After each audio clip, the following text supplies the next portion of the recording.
So hello everyone, welcome back my channel. इस बात की स्टार्टिंग में हम देखते हैं लैनसन वी का एडमिशन यूनिवर्सिटी में करवाने के लिए उसे अपने साथ लेकर जा रहा था, मगर विंग अभी भी आर्ग्यू कर रहा था। मुझे दोबारा से स्टडी स्टार्ट नहीं करनी है, मुझे पढ़ना पसंद नहीं है, मेरी तो समझ में भी कुछ नहीं आता। ये सुनकर लैनसन कहता है, समझ में कैसे आएगा जब दिमाग में कचरा भरा हुआ है। तुम्हारे दिमाग में तो सिर्फ लोगों को मारने की इरादे आते हैं। ये सुनकर विंग चिल्लाता है लैनसन, और लैनसन कहता है सट आप, अब इस टॉपिक में मुझसे और बहस मत करो और एक अच्छे बच्चे की तरह शांति से बैठो।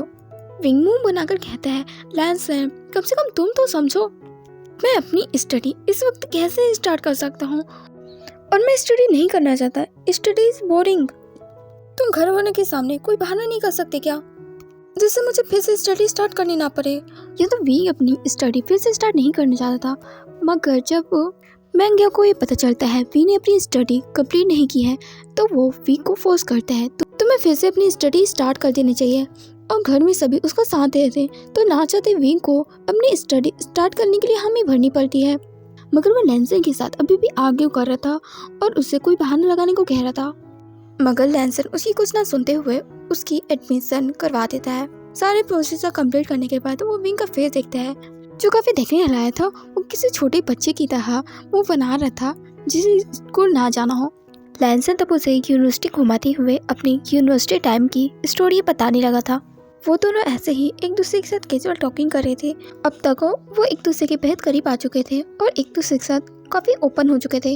वो एक दूसरे के साथ काफी अच्छा क्वालिटी टाइम स्पेंड कर रहे थे। उसके बाद वो दोनों लॉन्ग ड्राइव के लिए निकलते हैं। कार के अंदर काफी शांत पर बेहद ही रोमांटिक सा माहौल बना हुआ था।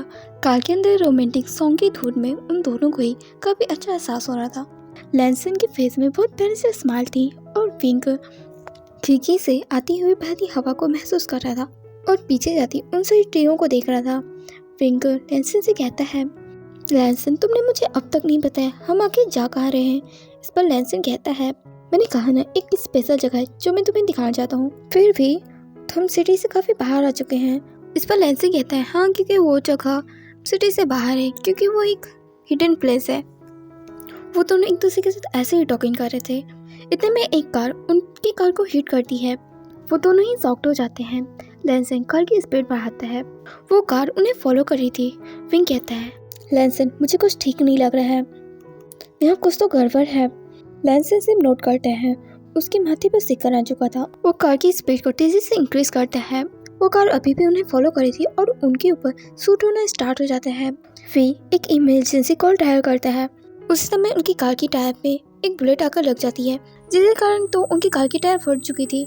लैनसन जैसे तैसे कार को संभालता है। उनकी कार टर्न ले चुकी थी और वी का फोन उसके हाथ से छूट जाता है। इससे पहले वो खुद को संभाल पाते, दूसरी कार आकर उन्हें दोबारा से हिट करती और वो हिट करी जाती, जिसके कारण कार पीछे जाते हुए पलट चुकी थी और वह एक ट्रक के सामने आकर रुक चुकी थी। वो दोनों ही बुरी तरह से घायल हो चुके थे। विंग जैसे तैसे करके घायल हालत में कार से बाहर निकलता है और वो लैनसन को भी बाहर निकालने का ट्राई कर रहा था। वो दूसरी कार तो पीछे जाकर उन्हें दोबारा से हिट करने के लिए आने लगी थी। विंग बुरी तरह से डर चुका था। उसे समझ नहीं आ रहा था वो क्या करे। उसकी आंखों में तो आंसू निकल आए थे और वो रोते हुए कहने लगा था, लैनसन जल्दी करो। लैनसन उससे हाथ हटाते हुए कहता है, विंग मैं यहाँ बुरी तरह से फंस चुका हूँ, मैं शायद नहीं निकल पाऊंगा, तुम यहाँ हट जाओ नहीं तो। विंग चिल्लाते हुए कहता है, चुप रहो और कोशिश करो। इधर लैनसन का पैर दब चुका था, जिसके कारण वो निकल नहीं पा रहा था और उसे बहुत दर्द हो रहा था। फिर भी वो निकलने का ट्राई करता था। विंग कार को सामने से आते देखकर बहुत ज़्यादा घबरा चुका था और लैनसन को खींचने लगा था। वो जैसे तैसे करके लैनसन को कार से बाहर निकालने में कामयाब होता है और वो दोनों उस कार से दूर जाने लगे थे। वो कुछ कदम चल पाए थे, इतने में वो कार ब्लास्ट कर जाती है। पेट्रोल की लीक होने की वजह से उन पे आग लग चुकी थी। विंग एक राहत की सांस लेता है। वो दोनों ही बच गए और वो लैनसन को कंधा देकर वहाँ से निकलने लगा था। लैनसन का पैर बुरी तरह से घायल हो चुका था और वो खुद भी घायल था, तो वो ज़्यादा दूर नहीं जा पाता और एक ट्री के नीचे लैनसन को बैठाता है और उसके पैरों को चेक करने लगता है। लैनसन के पैरों में कांच की वजह से कट लग चुका था और उनसे ब्लीडिंग नहीं कर रहा था। विंग क्या करे, उसे समझ नहीं आ रहा। वो इधर उधर दिखने लगता है और फिर वो अपने बाजू वाले कपड़े को फाड़ कर लैनसन के पैरों में बांध देता है और लैनसन से कहते हैं, लैनसन थोड़ी हिम्मत रखो, मैंने मदद बुलाई है। और वो कुछ लोगों को अपनी तरफ और आते हुए देखता है और उन्हें देखकर वो पहचान लेता है कि वो उनके हमलावर हैं, पर उसे समझ नहीं आता ऐसे अटैक करने का क्या मतलब है। आखिर इन लोगों ने उन पर क्यों अटैक किया। वो लोग आपस में बात करते हैं। वो दोनों तो इधर ही आए थे, कहाँ गए। विंग परेशानी के साथ लैंसिंग की तरफ देखता है और उन्हें लैंसिंग से दूर रखने के लिए उनके सामने चढ़ जाता है और उनसे सवाल करने लगता है, आखिर तुम लोग कौन हो और हम पर अटैक क्यों किया। वो चारों एक दूसरे की तरफ देखते हैं और उनमें से एक पर्सन कहता है, इसे पकड़ लो और उसे ढूंढो, उसे हमें आज कैसे भी खत्म करना है। ये सुनकर विंग चौंक जाता है। वो लोग लैंसिंग को मारने के लिए आए हैं, पर आखिर क्यों। जो भी हो, मुझे इन्हें लैंसिंग के पास जाने से रोकना होगा। वो उनसे फाइट करने लगता है, लेकिन वो सिर्फ 2 को संभाल पा रहा था और 2 लोग तो लैंसिंग को ढूंढने के लिए निकल गए थे। विंग उनके पीछे जाने का ट्राई कर रहा था, मगर वो 2 पर्सन विंग को कैप्चर कर चुके थे और उसकी सर पर बंदूक दाग देते हैं। विंग बिल्कुल निहत्था था। इतने में उस पर्सन की सर के ऊपर कोई शूट करता है, जिसके कारण उसके खून के छींटे विंग पर पड़ते हैं। वो एक पल के लिए चौंक चुका था, पर अगले पल वो दूसरे पर्सन को उठा के पटक देता है। वो सुयांग से कहता है, जल्दी करो, लैंसिंग की हेल्प करो। और ऐसा कहकर वो लैंसिंग की तरफ बढ़ने लगा था। सुयांग भी अपने लोगों के साथ लैंसिंग की तरफ बढ़ रहा था। विंग देखता है जिस ट्री के पीछे उसने लैंसिंग को छुपा रखा था, वो लोग वहां पहुंच चुके हैं और उनमें से एक ने तो शूट कर दिया है। विंग जोर से चीख पड़ता है, नहीं। वो भागता हुआ वहां पहुंच सकता है और उस पर्सन को जोर से पंच मारता है। अब उसके लोग वहां पहुंच गए थे, उन दोनों को कैप्चर कर लेते हैं और विंग देखता है लैंसिंग के कंधे पर गोली लगी हुई है, क्योंकि लैंसिंग उस शूट से बचने के लिए साइड हटा था, जिसके कारण गोली उसके कंधे पर जाकर लगी। फिर उसके सामने बैठ जाता है, उसके फेस को पकड़ के कहता है, लैंसिंग अपनी आंखें खोली रखो, सब कुछ ठीक हो जाएगा। मगर लैंसिंग तो अपनी आंखें बंद कर चुका था। ये सीन यहीं कट होता है। अगले सीन में हॉस्पिटल में लैंसिंग का ट्रीटमेंट चल रहा था और विंग उसके बिन से बाहर बैठा हुआ था और रो रहा था। वो सच में आज बुरी तरह से घबरा चुका था। बस 1 सेकेंड की देर थी, कुछ भी हो सकता था। मिसेस लैन और मैंग कियाओ विंग के पास आ जाते हैं और मिसेस लैनी कहती है, विंग तुम ठीक तो हो ना। विंग उन्हें देखकर और बुरी तरह से रोने लगता है और उन्हें हक कर लेता है। मिसेस लैनी उसकी बैग को सराहने लगती है और उसे शांत कराने लगती हैं। उनका भी मन बेचैन था, मगर वो उसे दिलासा देते हुए कहती हैं, विंग शांत हो जाओ, सब कुछ ठीक है। और इसके बाद कुछ समय बाद का देखते हैं, लैंसिंग की ट्रीटमेंट हो चुकी थी। उसके कंधे पर ब्लड लगे थे, उसे निकाला गया था। उसके बैग पर जो कांच गड़े थे उन्हें निकाला गया था। उसके पैरों की भी ट्रीटमेंट की गई थी और उसे एनेस्थीसिया दिया गया था, जिसके कारण वो सोया हुआ था। पर अब सभी को उससे मिलने की परमिशन दी गई थी। मिस्टर लैन, लैंसिंग, मैंग कियाओ, मिसेस लैनी सब उस रूम में थे। लैंसिंग तब विंग के बारे में पूछता है और उसी समय विंग धीरे धीरे चलता हुआ उसके सामने आता है। लैंसिंग उसे अपने पास बुलाता है। विंग उसकी बगल की चेयर पर आकर बैठ जाता है। लैंसिंग उसकी फेस को टच करता है और उसे देख रहा होता है। विंग के सर पर थोड़ी खरोंच आई थी, उसके हाथों में भी बैंडेज बनी हुई थी, पर वो लैंसिंग जितना इतना इंजर्ड नहीं हुआ था। लैंसिंग अपने फेस में स्माइल लेकर कहता है, तुम ठीक हो ना। ये सुनकर विंग नोट करता है और वो दोनों बस एक दूसरे की तरफ देखे जा रहे थे और फिर अचानक ही विंग लैंसिंग को हक करता है। आज उसे एहसास हुआ वो अपने अल्फा हस्बैंड को नहीं खो सकता। उसकी मौत की दर्द से उसकी हार्ट बीट ही रुक चुकी थी। वो थोड़ा सेंटी हो चुका था। लैंसिंग उसके बारों पर हाथ फिरा था, स्माइल कर रहा था। विंग उससे अलग होकर अपनी आंसू को वाइप करता है। वो अपनी इमोशन को तो काबू रखना चाहता था, मगर वो ऐसा नहीं कर पा रहा था। लैंसिंग उसे कहता है, विंग मुझे तुमसे कुछ कहना है, आई लव यू। विंग बड़ी हैरत के साथ लैंसिंग की तरफ देखता है। ये सडन कन्फेक्शन का क्या मतलब है। लैंसिंग बेड पर अच्छे से एडजस्ट करता हुआ कहता है, आज तो मुझे लगा मेरी तो आज मौत पक्की है। और उस टाइम मैं बस यही सोचा था, अगर मैं बच गया तो मैं तुमसे कन्फेस करूंगा, आई really like you and I am so happy, तुम मेरे पार्टनर हो। और वो तो ऐसा कहकर बड़ी मासूमियत के साथ उसकी तरफ स्माइल करता हुआ देख रहा था और विंग भी उसकी तरफ देखे जा रहा था और इमोशनल हो रहा था। उसे ये सुनकर काफ़ी वार्म फीलिंग हो रही थी और वो दोनों तो सब कुछ भूलकर एक दूसरे में खोए हुए थे। ये देखकर मैंग कियाओ कहता है, देखो तो इन्हें, ये तो भूल ही चुके हैं, हम सभी यही हैं। अगर तुम्हें अपनी प्राइवेट मैटर को डिस्कस करने के लिए और थोड़ी प्राइवेसी चाहिए तो हम यहाँ से चले जाएं। ये सुनने के बाद लैंसिंग तुरंत बोल पड़ता है, हाँ जाओ जाओ तुरंत जाओ। ये सुनकर मैंग कियाओ कहता है, सीरियसली सो व्हाट। लैंसिंग जब ऐसा कहता है तो सभी उसे देखकर स्माइल करने लगे थे। और इस मोमेंट साओ सिन-चैन और सोयांग दोनों ही उस रूम में एंटर करते हैं। ऐसा लगता है तुम पूरी तरह से ठीक हो और ऐसा कहकर वो विंग के पास आकर खड़ा हो जाता है और विंग सब इंजीनियर को देखकर कहता है, अरे काका आप यहाँ। ये सुनकर सब इंजीनियर बोलता है, हाँ मैं बस तुम्हें देखने आया था और तुम्हें देखकर लगता है तुम पूरी तरह से ठीक हो। ये सुनकर विंग नोट करता है, हाँ मैं पूरी तरह से ठीक हूँ, पर मैं भी थोड़ा परेशान हूँ। इस अटैक के पीछे आखिर कौन था, मुझे इस बारे में अब तक नहीं पता चला। सुयांग आखिर तुम उनके बारे में कब तक मुझे इन्फॉर्मेशन दोगे। ये सुनकर सुयांग जवाब देता है, मैं इस बारे में जल्दी पता लगा लूँगा, मुझे बस थोड़ा सा समय चाहिए। विंग ये नोट करता है और इस वक्त उसके आसपास एक सस्पिशियस औरत छाया हुआ था, जो देखते हुए लैंस उसके हाथ पर हाथ रखता है क्योंकि वो समझ सकता है विंग के माइंड में अभी क्या चल रहा है। वो इस बात को इतनी आसानी से जाने नहीं देगा और वो जरूर कोई बड़ा कदम उठाएगा। लैंस कहते हैं, एक सेकंड, तुम दोनों पर अटैक हुआ था, तुमने हम लोगों को इस बारे में बताया क्यों नहीं। हम तो बस अब तक यही सोचे थे तुम्हारा एक्सीडेंट हुआ है, मगर तुम पर तो अटैक हुआ है, हमें पुलिस को इन्फॉर्म करना चाहिए। ये सुनकर विंग कहते हैं, नहीं ब्रदर, हमें पुलिस को अभी इन्फॉर्म करने की ज़रूरत नहीं है, मैं इस चीज़ को पर्सनली हैंडल करूँगा और वैसे भी पुलिस इस मामले में अभी कुछ भी नहीं कर सकती। ये सुनकर लैंस कहते हैं, तुम्हारे कहने का क्या मतलब है। ये सुनकर विंग कहता है, आपको जल्दी पता चल जाएगा। यहाँ विंग की बातों की समझ किसी को भी नहीं आ रही थी। यहाँ तो विंग सिर्फ पुलिस को इन्वॉल्व नहीं करना चाह रहा था क्योंकि उसने उन लोगों को मार दिया है जो ऊपर अटैक करने आए थे। ऐसे में पुलिस इन्वेस्टिगेशन करेगी तो उसका सीक्रेट रिवील हो जाएगा और फिलहाल के लिए वो ऐसा नहीं चाहता। इसलिए यही कट हो जाता है। अगले सीन में लैंसन और विंग दोनों घर आ चुके थे और वो दोनों ही एक दूसरे को सपोर्ट और केयर कर रहे थे। स्पेशली विंग लैंसन को ज़्यादा ही केयर कर रहा था, वो उसे अपने हाथों से खाना खिला रहा था और उसे चलने में मदद कर रहा था। कहने के लिए तो वो भी इंजर्ड है, उसे आराम करना चाहिए, मगर वो लैंसन की केयर में ही व्यस्त था और उसे आसपास क्या चल रहा है उसके बारे में नहीं पता था। वो तो अपने ही जोन में था और पूरी फैमिली उन दोनों को बस इसे देख रही थी क्योंकि वो दोनों साथ में कभी लवी डबी कपल लग रहे थे। या लैंसन की लेफ्ट साइड बुलेट लगी थी जिसके कारण उसे दिक्कत हो रही थी और दर्द हो रहा था, मगर उसका राइट हैंड बिल्कुल सही सलामत था और वो खुद से खा सकता था। मगर विंग की केयर पाकर तो वो बस एंजॉय कर रहा था। डाइनिंग टेबल में बैठे पूरी फैमिली अपने जिन पर हाथ रखकर उन्हें बस देख रही थी।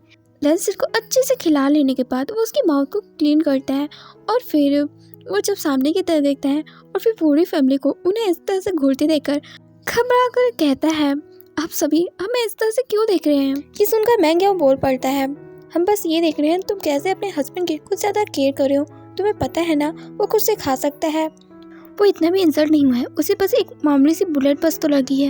ये सुनने के बाद तो विंग कुछ नहीं बोलता, मगर लैंसन बोलता है, तो क्या हुआ, मैं इंसल्ट तो हूँ ना, अगर ये मेरी केयर कर रहा है तो तुम्हें क्यों जलन हो रही है। इस पर मैंग कहता है, मुझे कोई जलन नहीं हो रही है, बस मैं ये विंग को दिखाना चाहता हूँ तो बिल्कुल भी वीक नहीं हूँ, देखो मुझे लड़ने के कितने आतुर हो, अब तुम्हें कोई वीक फील नहीं हो रहा है, तुम बस खुद को इंसल्ट दिखाकर उसका एडवांटेज ले रहे हो, देखो उसने खुद तुम्हें खिलाने के चक्कर में खुद कुछ नहीं खाया। ये रियलाइज कर लैंसन विंग से कहता है, विंग तुमने सच में कुछ क्यों नहीं खाया। वो तो बहुत ही स्वीटली टॉकिंग करता हुआ विंग से कह रहा था, मैं तुम्हें अपने हाथों से खिलाता हूँ, और वो विंग को खिलाना चाह रहा था, मगर विंग कहता है, नहीं मैं खुद से खा लूँगा, तुम्हें खिलाने की जरूरत नहीं है, तुम इंसल्ट हो। ये सुनकर लैंसन कहता है, मगर तुम भी तो इंसल्ट हो, फिर भी तुमने खिलाया ना, चलो अब अपना मुँह खोलो। ये सुनकर विंग अपना माउथ ओपन करता है और लैंसन उसे खिलाने लगा था और इनकी ये चौचले देखकर मिस्टर लैन कहते हैं, हद है, हाथ पैर तोड़वा चुके हो फिर भी रोमांस कम नहीं हुआ है। ये सुनकर लैंसन उनकी तरफ देखकर अपनी आंखें छोटी करता हुआ कहता है, डैड अब हमें क्यों टोक रहे हो, अब भी तो पहले मॉम को इसी तरह से खिलाते थे, हालांकि अब आप उनसे प्यार नहीं करते तो इसमें हमारी क्या गलती, हम ये सब क्यों नहीं कर सकते। ये सुनने के बाद मिस्टर लैन है वो चिल्लाते हुए कहते हैं, चुप रहो बेवकूफ़, क्या बकवास कर रहे हो, मैं अब भी तुम्हारी मदद से प्यार करता हूँ। और वो ऐसा कहकर मिस्टर लैन की तरफ देख रहे हैं जो उन्हें घूर रही थी। वो अपने सर्वाइवर गर्व करते हैं और दोबारा से लैंसन को देखते हुए कहते हैं, इडियट, क्या तुम मुझे बताओगे आखिर तुम बॉडीगार्ड लेकर क्यों नहीं गए थे, बिना सिक्योरिटी के चले गए और अब इंसल्ट होकर बैठे हो और बकवास करे जा रहे हो। मिस्टर लैन को तो बहुत ज़्यादा गुस्सा आ रहा था, वो 2-4 उसे खींच कर लगा देना चाहते थे, पर अब जबकि वो इंसल्ट है इसलिए वो कुछ नहीं करे थे और लैंसन इसी बात का फ़ायदा उठा रहा था और अपने डैड को परेशान कर रहा था। उसे ऐसा करके बहुत खुशी हो रही थी और वो स्माइल कर रहा था, लेकिन अपने डैड के क्वेश्चन का आंसर नहीं करता। वो आखिर क्या ही बताए, वो बिना विंग को इन्फॉर्म किए उसे डेट पर लेकर जा रहा था और वो नहीं चाहता था उनकी डेट पर कोई नजर रखे। जब लैंसन कोई आंसर नहीं करता तो मिस्टर लैन उस पर गुस्सा करने लगते हैं। इसी बीच विंग के फ़ोन की रिंगटोन बजती है। विंग अपने फ़ोन को पॉकेट से निकाल कर कॉल पिक करता है। कॉल पर सुयंग था। उसे बात करने के बाद विंग सबसे कहता है उन पर जो अटैक हुआ था उन सब के पीछे सुयंग के हिसाब से वैन कॉर्पोरेशन के लोग हैं। उसके पास इसका कोई ठोस सबूत नहीं है, लेकिन उसका हिसाब कभी गलत भी नहीं होता है। लैंसन, क्या तुम्हारा वैन कॉर्पोरेशन के लोगों से कोई पंगा हुआ है? इस पर लैंसन कहते हैं इतनी कोई बड़ी बात नहीं है, लेकिन हाँ, कुछ दिनों पहले वैन कॉर्पोरेशन के साथ मैंने मीटिंग अटेंड की थी। हमारी मीटिंग कोई खास अच्छी नहीं थी और मैं उनके साथ काम नहीं करना चाहता था। मैंने बस उनके प्रपोजल को रिजेक्ट कर दिया था। इसके अलावा तो कोई बड़ी बात नहीं हुई थी, नहीं कोई झगड़ा। मुझे तो ऐसा कोई भी सीन याद नहीं है जिससे मैंने उन्हें ऑफेंड किया हो। लैंसन कहते हैं आखिर वो लोग किस बात से ऑफेंड हो सकते हैं? ऑफेंड तो हमें होना चाहिए। उन लोगों ने कंस्ट्रक्शन के बहाने हमारी लैंड पर तो कब्जा ही कर रखा है। उनसे अगर कोई सवाल को तो बस एक्सक्यूज से देते हैं। मैं तो सोच रहा था उन्हें हटाकर किसी और को वहाँ का काम सौंपे, मगर उनके साथ कॉन्ट्रैक्ट हुआ है, उन्हें इतनी आसानी से वहाँ से हटाया नहीं जा सकता। ये सब सुनने के बाद विंग कहता है हो सकता है गगा वो उस लैंड को ही चाहते हों। वैसे भी इलीगल तरीके से किसी की प्रॉपर्टी को हड़पना ये आम बात है। और वैसे अगर कोई पर्सन काफ़ी सालों से किसी और की प्रॉपर्टी में रह रहा है और उस प्रॉपर्टी का मालिक अब नहीं रहा तो किसी को नहीं पता चलेगा वो प्रॉपर्टी किसी और की भी थी। मुझे तो ऐसा लगता है वैंस कुछ ऐसा ही ट्राई करने की कोशिश कर रहे हैं। विकी इन सारी बातों को सुनकर मिस्टर लैंड कहते हैं ऐसा लगता है तुमने सबको प्रोटेक्ट कर लिया है। वे ये सुनकर ऑफवर्डली स्माइल करने लगता है और ये सीन यही कट हो जाता है। अगले सीन में हम वैंस के हाल को देखते हैं जो बहुत ही ज़्यादा परेशान था। उस पर कुछ दिनों से लगातार उस पर अटैक हो रहे हैं और किलर उसे आकर बस एक ही बात कहते हैं कि बस एक वार्निंग है। उसे कुछ समझ नहीं आ रहा था ये क्या हो रहा है, कौन करवा रहा है। लिटरली अपने होम में वो फ्रस्ट्रेशन में चिल्लाता है आखिर इन सब के पीछे कौन है। और इन सब के पीछे जो भी था वो तो बस खोरे पीस के सो रहा था, वो भी अपने क्लासरूम में। वी लेक्चर अटेंड करने के लिए तो बैठा था, मगर उसका लेक्चर में मन नहीं लगा और वो सो चुका था। जब उसकी आंखें खुलती है तब तक क्लास फिनिश हो गई थी, तो वो जिम्नास्टिक क्लब रूम की तरफ बढ़ने लगता है। जो एक्टिविटी करना उसे पसंद था। रास्ते में उसे एक अल्फा मिलता है जिसके फ्रेंड्स उसे इंकरेज कर रहे थे और वो विंग को प्रपोज करता है। ये पहली बार नहीं था, विंग को अब तक अलग अलग तरीके से प्रपोजल आ चुके थे, पर ये पहली बार था जब किसी ने सबके सामने उसे ऐसे प्रपोज किया हो। सब लोग उन्हें देखने लगे थे। विंग को उस पर्सन से कहता है आई एम सॉरी, मैं तुम्हें रिजेक्ट करता हूँ क्योंकि मैं ऑलरेडी मैरिज हूँ, तुम उस पर टाइम वेस्ट मत करो। ये सुनकर तो वो अल्फा शॉक होते हुए कहता है क्या तुम मुझसे मजाक कर रहे हो ना? ये सुनकर विंग नाम में सिर आने लगता है और इनोसेंटली कहता है मैं सच में मैरिज हूँ, वरना इतने हैंडसम अल्फा को भला कौन रिजेक्ट करता है। उस अल्फा का तो दिल टूट गया था, वो विंग को क्या ही बोलता। वे तो वहाँ से आगे निकल जाता है। उसके पास एक ओमेगा आकर कहती है हे विंग, तुम क्या सच में मैरिज हो? ये सिर्फ उस अल्फा को रिजेक्ट करने के लिए ऐसा कहा था। ये सुनकर विंग कहता है भला मैं झूठ क्यों बोलूँगा। ये सुनकर वो ओमेगा गर्ल कहती है फिर भी तुम्हारी फिंगर में मैरिज रिंग नहीं है, इसके बावजूद तुम कह रहे हो तुम मैरिज हो। अगर मैरिज हो तो तुम्हें मैरिज करने की इतनी क्या जल्दबाजी थी? यूनिवर्सिटी में पढ़ने वाले अल्फा को तो अब कोई चांस ही नहीं है, बेचारे, मुझे उनके लिए बुरा लग रहा है। उसकी ये बकवास सुनकर विंग थोड़ा फेसेस बनाकर कहता है कुछ भी, अगर तुम्हें उतना बुरा लग रहा है तो तुम उन्हें चांस क्यों नहीं देती। ये सुनकर वो ओमेगा कहती नहीं नहीं ऐसा नहीं कर सकती, मेरा फियांसे है। ये सुनने के बाद विंग कहता है देख लो, खुद फियांसे बनाकर बैठी हो और मेरी मैरिज पर कमेंट कर रही थी। वो ओमेगा हंसने लगती है और विंग भी मुस्कुराने लगता है और वो दोनों साथ में कहते हैं फ्रेंड्स। उन्होंने साथ में फ्रेंडशिप कर रही थी और उनकी बातें वो कंटिन्यू रहती हैं। और ये सारा किस्सा विंग हंसते हुए लैंसन को बता रहा था। और ये सब सुनकर लैंसन कहता है यूनिवर्सिटी ज्वाइन किए बस तुम्हें 1 वीक ही हुए हैं और तुम इतने ज़्यादा फेमस हो गए हो, अल्फा की लाइन लग चुकी है, ऐसा वहाँ तुम करते क्या हो। ये सुनकर विंग कहता है हे ऐसे मत बोलो, मैं वहाँ ऐसा वैसा कुछ भी नहीं करता, वो तो बस मैं इतना smart good looking handsome beautiful सा ओमेगा हूँ, कोई भी खुद को मुझसे लाइक करने से रोक नहीं पाता, अब तुम ही देख लो। Wing I really like you, I am so happy, you are my partner. वो तो ये बहुत फनी वे में कह रहा था और लैंसन को टीज कर रहा था। लैंसन बहुत ही ज़्यादा एम्बैरेस फील कर रहा था, उसके ईयर रेड हो गए थे और वो थोड़ा गुस्से में कहता है शट अप, मगर विंग तो अभी भी उस पर हंस रहा था। तो लैनसन उसे अपनी तरफ खींचता है और उसे किस करने की कोशिश करता है। विंग तब उसके लिप्स में अपनी फिंगर रखता है और कहता है, नहीं नहीं, इतनी आसानी से मैं तुम्हें अपने साथ कुछ भी करने नहीं दे सकता। अभी तो तुम्हें और मेहनत करनी पड़ेगी, मेरा दिल जीता होगा, उसके बाद मैं इस बारे में सोचूंगा माय डियर हबी। वो ऐसा कहकर उसकी चीज को पुल करने लगता है। लैनसन तो उससे कहता है, बस एक किस, कि तुम अपनी हबी को एक किस नहीं दे सकते। और वो बहुत ही क्यूट बनता हुआ विंग की तरफ आगे बढ़ रहा था और विंग धीरे धीरे पीछे जा रहा था और बस स्माइल कर रहा था। उसकी बैक को वॉल से हिट होती है, वो वहीं स्टॉप हो जाता है। लैनसन उसके करीब आता है और उसके लिप्स में अपने लिप्स टिका देता है और वहीं उसे किस करने लगता है। कुछ सेकंड ही हुए थे, उसने अपनी किस को फील ही करना शुरू किया था कि याओ आके उन्हें टोक देता है। याओ को देखकर तो लैनसन को बहुत ज़्यादा गुस्सा आ रहा था और विंग तो लैनसन को सामने से हटाता है और वहाँ से भाग जाता है। तब लैनसन गुस्से से याओ की तरफ देखता हुआ कहता है, याओ हमें इंटरप्ट करना जरूरी था। इस पर याओ कहता है, इसमें मेरी क्या गलती, तुम्हें अपने रूम में ये सब करना चाहिए था, ना कि बालकनी में। अब वो भाग गया तो इसमें मेरी क्या गलती, मैं तो बस बालकनी में कपड़े लेने आया था। ये सुनकर लैनसन गुस्से से चिल्लाता है, याओ मैं तुम्हें छोड़ूंगा नहीं, और उसके पीछे दौड़ने लगता है। और याओ दुम दगाकर भागते हुए कहता है, सिचन सिचन कहाँ हो, तुम्हारा भाई पागल हो गया है, मुझे बचाओ। या लैनसन को तो बहुत ज़्यादा गुस्सा आया होता। वो जब भी विंग के साथ थोड़ा रोमांटिक होता ही है, पता नहीं कहाँ से याओ टपक पड़ता है, उसकी रोमांस मूड का पूरा धज्जियाँ उड़ा देता है। पता नहीं किस बात का बदला निकाल रहा है। उसने तो कभी उसके रोमांटिक टाइम में टांग नहीं अड़ाया है क्या। और जब उसे याद आता है वो किस तरह से जब भी उसके भाई और याओ रोमांटिक होते हैं तो वो हमेशा बीच में आ जाता था, पर वो एक दो बार ही हुआ है। और ये सब सोचते हुए लैनसन याओ को पीछा करना बंद कर चुका था। और ये बात यहीं एंड होता है। Thanks for watching guys.